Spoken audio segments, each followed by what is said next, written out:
Hello guys, welcome back.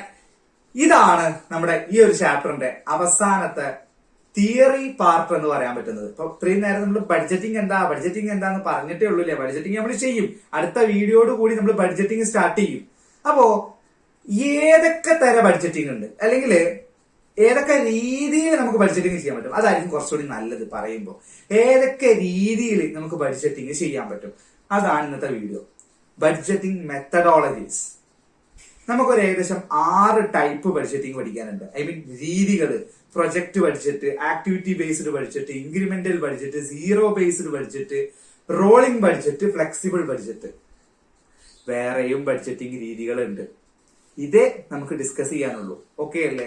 അപ്പോ ഇതിനെ കുറിച്ച് കൂടുതൽ അറിയാൻ താല്പര്യം ഉണ്ടെന്നുണ്ടെങ്കിൽ ഗൂഗിളിലൊക്കെ പോയി കഴിഞ്ഞാൽ നിങ്ങൾക്ക് ഇതിന്റെ PDF ധാരാളം കിട്ടും. നല്ല രസം അതിനെ കുറിച്ച് മനസ്സിലാക്കാൻ പഠിക്കുക എന്ന് പറഞ്ഞു കഴിഞ്ഞാൽ. ഓക്കെ അല്ലേ? അപ്പോ ഒരു CMA-കാരൻ എപ്പോഴും അപ്ഡേറ്റ് ചെയ്തുകൊണ്ടിരിക്കണം. ടെക്സ്റ്റ് ബുക്ക് നോളജ് മാത്രം പോരാ. ഓക്കെ അല്ലേ? അപ്പോ ഫസ്റ്റ് വൺ, പ്രോജക്റ്റ് ബഡ്ജറ്റ്. ഏതെങ്കിലും ഒരു പ്രോജക്റ്റിന് വേണ്ടിയിട്ട് മാത്രമായിട്ട് നമ്മൾ ഒരു ബഡ്ജറ്റ് പ്രിപ്പയർ ചെയ്യുകയാണെങ്കിൽ അതാണ് പ്രോജക്റ്റ് ബഡ്ജറ്റ്. ഇപ്പൊ ഉദാഹരണമായിട്ട് ഞാനൊരു ഷിപ്പ് വാങ്ങാൻ പോവാ, അല്ലെങ്കിൽ ഞാനൊരു വീട് പണിയാൻ പോവാ, അല്ലെങ്കിൽ ഒരു റോഡിന്റെ പ്ലാന്, ഒരു കൺസ്ട്രക്ഷൻ പ്ലാന്, ഇങ്ങനെ എന്തെങ്കിലുമൊക്കെ ഒരു ഇങ്ങനെ പർപ്പസ്, ഒരൊറ്റ സിംഗിൾ പർപ്പസിന് വേണ്ടിയിട്ട് നമ്മൾ ഒരു ബഡ്ജറ്റ് ഉണ്ടാക്കുകയാണെങ്കിൽ അതാണ് ഒരു പ്രോജക്റ്റിന് വേണ്ടി ഉണ്ടാക്കുകയാണെങ്കിൽ പ്രോജക്റ്റ് ബഡ്ജറ്റ്. ആ പ്രോജക്റ്റ് തീരുന്നത് വരെയാണ് ആ ബഡ്ജറ്റിന്റെ ആയുസ് എന്ന് പറയുന്നത്. ആ പ്രോജക്റ്റ് തീർന്നു കഴിഞ്ഞാൽ ആ ബഡ്ജറ്റിംഗും തീർന്നു, അതിന്റെ ആയുസും തീർന്നു. ഇത്രയേ ഉള്ളൂ പ്രോജക്റ്റ് ബഡ്ജറ്റ്. ഇനി അടുത്തത് ആക്ടിവിറ്റി ബേസ്ഡ് ബഡ്ജറ്റ്. ബഡ്ജറ്റിംഗ് നമ്മൾ ചെയ്യുന്നത് ഓരോ ആക്ടിവിറ്റിയിലോട്ട് കൂടുതൽ ശ്രദ്ധ കൊടുത്തിട്ടാണ്. ഇപ്പോ ഓരോ കാര്യം, ഇപ്പൊ ഒരു സെയിൽ നടക്കുകയാണെങ്കിൽ ആ സെയിൽ എത്ര ശതമാനത്തോളം റിട്ടേൺ വരാൻ സാധ്യതയുണ്ട്, അപ്പൊ ആ ശതമാനക്കണക്ക് വരെ കൃത്യമായിട്ട് നോക്കിയിട്ട് എത്രത്തോളം പെർസെന്റേജ് നമ്മൾ എസ്റ്റിമേറ്റ് ചെയ്ത് അങ്ങനെ നമ്മൾ എന്ത് ചെയ്യും, ഓരോന്നും പ്രിപ്പയർ ചെയ്യും. ഇതാണ് ആക്ടിവിറ്റി ബേസ്ഡ് ബഡ്ജറ്റ്. ഇങ്ങനെ ചെയ്താലുള്ള ഗുണം എന്താണെന്ന് വെച്ച് കഴിഞ്ഞാൽ നമ്മുടെ എമൗണ്ടുകളൊക്കെ ഏകദേശം കറക്റ്റ് ആയിട്ട് വരും. പക്ഷെ ഇതിന്റെ ഒരു പ്രശ്നം എന്താണെന്ന് വെച്ച് കഴിഞ്ഞാൽ ടൈം കൺസ്യൂമിംഗ് ആണ്, കുറേ സമയം എടുക്കും. അപ്പോ ബഡ്ജറ്റിംഗ് നമുക്കറിയാം, ബഡ്ജറ്റിംഗ് എന്നൊക്കെ പെട്ടെന്ന് തീർക്കുന്ന സംഭവമല്ല, അത് ദിവസങ്ങൾ എടുക്കുന്ന സാധനമാണ്. അവിടെ നമ്മൾ ഈ ആക്ടിവിറ്റി ബേസ്ഡ് ബഡ്ജറ്റ് കൂടി കൊണ്ടുവന്നു കഴിഞ്ഞാൽ വീണ്ടും നമുക്ക് സമയം കൂടുതൽ എടുക്കത്തേ ഉള്ളൂ. അതുകൊണ്ടൊക്കെ തന്നെയാണ് ഈ ആക്ടിവിറ്റി ബേസ്ഡ് ബഡ്ജറ്റിംഗ് അങ്ങനെ അങ്ങോട്ട് ഉപയോഗിച്ച് കാണാത്ത, പക്ഷെ ഉപയോഗിക്കുന്ന ആൾക്കാരുണ്ട്. ഓക്കെ, അപ്പൊ അതാണ് ആക്ടിവിറ്റി ബേസ്ഡ് ബഡ്ജറ്റ്. അടുത്തത് ഇൻക്രിമെന്റൽ ബഡ്ജറ്റ്. ഒന്നുമില്ല, തൊട്ട് മുന്നേ ഉള്ള ബഡ്ജറ്റില് ചെറുതായിട്ടൊന്ന് കൂട്ടേ അല്ലെങ്കിൽ ചെറുതായിട്ടൊന്ന് കുറയ്ക്കുകയോ ചെയ്തിട്ട് പുതിയ ബഡ്ജറ്റ് പ്രിപ്പയർ ചെയ്യും. അത്രേ ഉള്ളൂ. പഴയ ബഡ്ജറ്റിന്റെ ചെറിയ അഡ്ജസ്റ്റ്മെന്റ് എന്ന് പറഞ്ഞാൽ എന്തെങ്കിലും ഒരു എമൗണ്ട് കൂട്ടും അല്ലെങ്കിൽ എന്തെങ്കിലും ഒരു എമൗണ്ട് കുറയ്ക്കും, എന്നിട്ട് പുതിയ ബഡ്ജറ്റ്. ഇത് അടുത്ത വർഷത്തേക്കുള്ള ബഡ്ജറ്റ്. ഇതാണ് ഇൻക്രിമെന്റൽ ബഡ്ജറ്റ്. ഇനി സീറോ ബേസ്ഡ് ബഡ്ജറ്റോ, പഴയ ബഡ്ജറ്റിനെ മൈൻഡ് ചെയ്യത്തേ ഇല്ല. എല്ലാ പ്രാവശ്യവും നമ്മളൊരു പുതിയ ബഡ്ജറ്റ് പ്രിപ്പയർ ചെയ്യും. അത് ഏറ്റവും അടിത്തറയെന്ന് നമ്മൾ ഫുള്ള് നമ്മുടെ കയ്യിലുള്ള ബഡ്ജറ്റ് മൊത്തം സീറോ ആക്കി മാറ്റിയിട്ട് വാല്യൂസ് മൊത്തം സീറോ ആക്കും. എന്നിട്ട് എന്ത് ചെയ്യും, ഓരോന്നും പുതിയത് കണ്ടെത്തും. നമ്മളെ സ്റ്റാൻഡേർഡുകളാണെങ്കിലും ഓരോന്നിന്റെ പ്രൈസ് ആണെങ്കിലും ഒക്കെ നമ്മൾ എന്ത് ചെയ്യും, നമ്മൾ കുറെ സ്റ്റാൻഡേർഡ് പ്രൈസ് ഒക്കെ കണ്ടുപിടിക്കാനുള്ള കുറെ രീതികളും ഹിസ്റ്റോറിക്കലും ആക്ടിവിറ്റി ഒക്കെ ആയിട്ട് കുറെ രീതികൾ ഞാൻ പറഞ്ഞു തന്നിരുന്നു അല്ലെ. അപ്പോ അതുവരെ നമ്മൾ ആദ്യം മുതൽ സ്റ്റാർട്ട് ചെയ്യും. അപ്പോ ആദ്യമായിട്ട് ഇപ്പൊ ഒരു പുതിയ കമ്പനി സ്റ്റാർട്ട് ചെയ്യുമ്പോൾ അവർക്ക് ബഡ്ജറ്റും കാര്യങ്ങളൊന്നും ഇല്ല അല്ലെ. അപ്പൊ ആദ്യമായിട്ട് അവർ ഒരു ബഡ്ജറ്റ് പ്രിപ്പയർ ചെയ്യുമ്പോൾ എങ്ങനെയാണ് പ്രിപ്പയർ ചെയ്യണത്, അതേപോലെ ഒരു ബഡ്ജറ്റ് പ്രിപ്പയർ ചെയ്യുക. അതാണ് സീറോ ബേസ്ഡ് ബഡ്ജറ്റ്. അതുപോലെ അടുത്ത അഞ്ചാമത്തെ റോളിംഗ് ബഡ്ജറ്റ്. സാധാരണ കമ്പനികളിൽ കണ്ടുവരുന്നതാണ് റോളിംഗ് ബഡ്ജറ്റ്. ഒന്നുമില്ല, കണ്ടിന്യൂസ് ബഡ്ജറ്റ് എന്ന് കൂടി ഇതിന് വിളിക്കാൻ പറ്റും. ഓരോ ബഡ്ജറ്റിന്റെയും ബാക്കിയായിട്ട് ഓരോ ബഡ്ജറ്റ് പ്രിപ്പയർ ചെയ്യുക. അപ്പോൾ ഒരു ബഡ്ജറ്റ് സ്റ്റാർട്ട് ചെയ്ത് കഴിഞ്ഞാൽ അത് തീരൂല, അത് ഇങ്ങനെ കണ്ടിന്യൂ ചെയ്ത് പോയിക്കൊണ്ടേയിരിക്കും. ഇതാണ് റോളിംഗ് ബഡ്ജറ്റ്. ഇപ്പൊ ഇപ്രാവശ്യം എത്ര സെയിൽ നടന്നു, എന്നാ ഒരു കാര്യം ചെയ്യട്ടെ, ഈ സെയിലിൽ ഒരു 10% കൂട്ടിയിട്ട് അടുത്ത പ്രാവശ്യം, ഇങ്ങനെ ഇതിങ്ങനെ കണ്ടിന്യൂ ചെയ്ത് പോകുന്ന ഒരു ബഡ്ജറ്റാണ് റോളിംഗ് ബഡ്ജറ്റ് എന്ന് പറയുന്നത്. Last one, flexible budget. അത് മിക്ക ബഡ്ജറ്റുകളും ഫ്ലെക്സിബിൾ ആണെന്ന് നമുക്ക് പറയാൻ പറ്റും. ഇതൊക്കെ ഒരൊറ്റ ബഡ്ജറ്റ് ആവാം, ഈ പറഞ്ഞ ക്വാളിറ്റീസ് ഒക്കെ ഒരു ബഡ്ജറ്റിൽ ഉണ്ടാവാം, ഇതൊക്കെ വേറെ ബഡ്ജറ്റ് ആവാം, ഒക്കെ പല രീതിയിലാണ് കേട്ടോ. അപ്പൊ ഫ്ലെക്സിബിൾ ബഡ്ജറ്റ് എന്ന് പറഞ്ഞു കഴിഞ്ഞാൽ നമ്മൾ ഒരു ബഡ്ജറ്റ് പ്രിപ്പയർ ചെയ്തു. ഈ ബഡ്ജറ്റ് പ്രിപ്പയർ ചെയ്ത് നമ്മൾ ബഡ്ജറ്റ് ഉപയോഗിക്കാൻ തുടങ്ങിയപ്പോഴാണ് നമുക്ക് എന്ത് മനസ്സിലായത്, ഇതിലുള്ള പല എമൗണ്ടുകളും റിയാലിറ്റിയിലോട്ട് വരുമ്പോൾ കറക്റ്റ് ആവുന്നില്ല, ചില മാറ്റങ്ങൾ ഉണ്ട് എന്ന് മനസ്സിലായി. നമ്മളിത് ഉണ്ടാക്കിയ സമയത്തുള്ള എക്കണോമിക്കൽ കണ്ടീഷൻ അല്ല, പെട്ടെന്ന് എക്കണോമിക്കൽ കണ്ടീഷൻ മാറി, നാട്ടിലെ അവസ്ഥകളൊക്കെ മാറി. പെട്ടെന്ന് കൊറോണ വന്നാൽ പോലെ നമ്മളെ ബഡ്ജറ്റ് ഒക്കെ തെറ്റൂലേ. ഇങ്ങനെ ആവുമ്പോൾ നമ്മൾ എന്ത് ചെയ്യും, ഈ ബഡ്ജറ്റിൽ ചെറിയ മാറ്റങ്ങൾ വരുത്തും. അതിനനുസരിച്ചുള്ള മാറ്റങ്ങൾ വരുത്തും. ഇങ്ങനെ മാറ്റങ്ങൾ വരുത്താൻ പറ്റുന്ന ബഡ്ജറ്റുകളെയാണ് നമ്മൾ എന്ത് വിളിക്കുക? ഫ്ലെക്സിബിൾ ബഡ്ജറ്റുകൾ എന്ന് വിളിക്കുക. അപ്പൊ തന്നെ ഏകദേശം ഐഡിയ കിട്ടിയല്ലോ. First one, project budget. എന്താണ്? It is a budget for specific project. ഒരു പ്രൊജക്ടിന് വേണ്ടിയിട്ട് മാത്രം ഉണ്ടാക്കുന്ന ബഡ്ജറ്റാണ് എന്ത്? Project budget. ഓക്കെ, ഇതിന്റെ time frame may be very short അല്ലെങ്കിൽ more long term depending upon the length of the project. ഇതിന്റെ ടൈം ഫ്രെയിം എന്ന് പറയുന്നത്, ആയുസ് എന്ന് പറയുന്നത് എന്താ ഞാൻ പറഞ്ഞേ? ഒന്നെങ്കിൽ ചെറുതായിരിക്കും അല്ലെങ്കിൽ വലുതായിരിക്കും. എന്താ അപേക്ഷിച്ചാണ്? അതിന്റെ ആയുസ് അപേക്ഷിച്ചാണ്. Okay, it contains all the projects cost so that individual impact can be easily measured. ഇതിന്റെ അകത്ത് എല്ലാ കോസ്റ്റും കാര്യങ്ങളൊക്കെ ഉണ്ടാവും. അപ്പോ ഈ പ്രോജക്ട് പഠിച്ചാറ്റാകുമ്പോൾ ഗുണം എന്താണെന്ന് വെച്ച് കഴിഞ്ഞാൽ ഇൻഡിവിജ്വൽ എന്തെങ്കിലും ഇമ്പാക്ടുകൾ ഉണ്ടെങ്കിൽ അത് ഈസിലി നമുക്ക് എന്ത് ചെയ്യാൻ കഴിയും? റെക്കഗ്നൈസ് ചെയ്യാൻ കഴിയും. ഇപ്പോൾ ഫിലിം ഇൻഡസ്ട്രിയിൽ ഇത് ഉപയോഗിക്കാറുണ്ട്.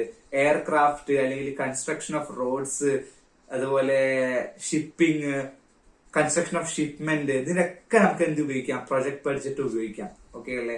അടുത്തത് ആക്ടിവിറ്റി ബേസ്ഡ് ബഡ്ജറ്റ്. എന്താണ് activity based budget? Is a system that records, research and analyse activities that lead to costs for a company.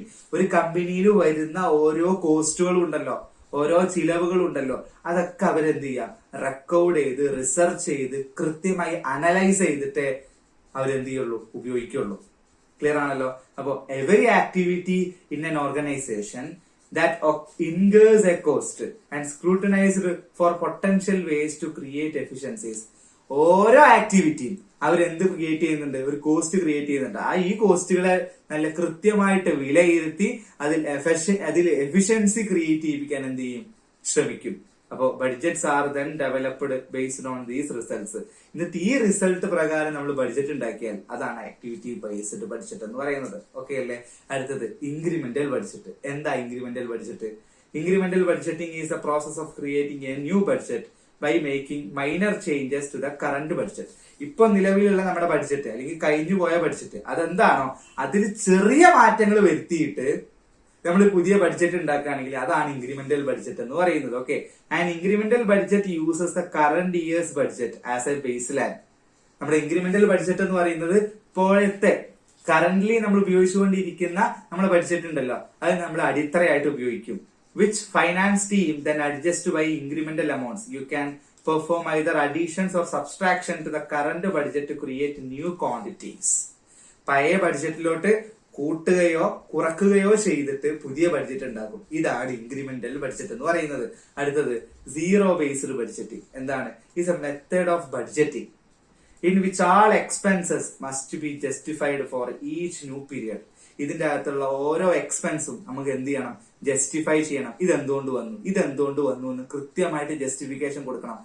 ഇത് എപ്പോഴാണ് നമ്മൾ ജസ്റ്റിഫിക്കേഷൻ കൊടുക്കാത്ത? ഒരു പുതിയ ബഡ്ജറ്റ് ഉണ്ടാക്കുമ്പോഴല്ലേ? അതെ, നമ്മൾ അടിത്തറയിൽ നിന്നാണ് ഉണ്ടാക്കുന്നത്. പുതിയ ബഡ്ജറ്റ് ആദ്യമായിട്ട് ഉണ്ടാക്കാണ്. അപ്പൊ ഓരോ കോസ്റ്റുകളും എന്തുകൊണ്ട് ഈ കോസ്റ്റ് വന്നു, ഈ കോസ്റ്റ് എന്തുകൊണ്ട് കുറയ്ക്കാൻ പറ്റുന്നില്ല, ഇതൊക്കെ നമ്മൾ എന്ത് ചെയ്യണം? ജസ്റ്റിഫിക്കേഷൻ കാണിക്കണം. അതേപോലെ the process of zero based budgeting starts from zero base. അത് സ്റ്റാർട്ട് ചെയ്യുക പൂജ്യത്തിൽ നിന്നാണ്. And every function within an organisation is analysed for needs and costs. നമ്മുടെ കമ്പനിയുടെ അകത്തുള്ള ഓരോ ഫംഗ്ഷൻസ് നമ്മൾ എന്ത് ചെയ്യും? അനലൈസ് ചെയ്യും. ഈ കോസ്റ്റ് വരാനുള്ള കാരണം എത്രയാണ് കോസ്റ്റ് എന്ന്. ഇതാണ് എന്ത്? സീറോ ബേസ്ഡ് ബഡ്ജറ്റ് എന്ന് പറയുന്നത്. ഓക്കെ, ഇനി റോളിംഗ് ബഡ്ജറ്റ് എന്താ?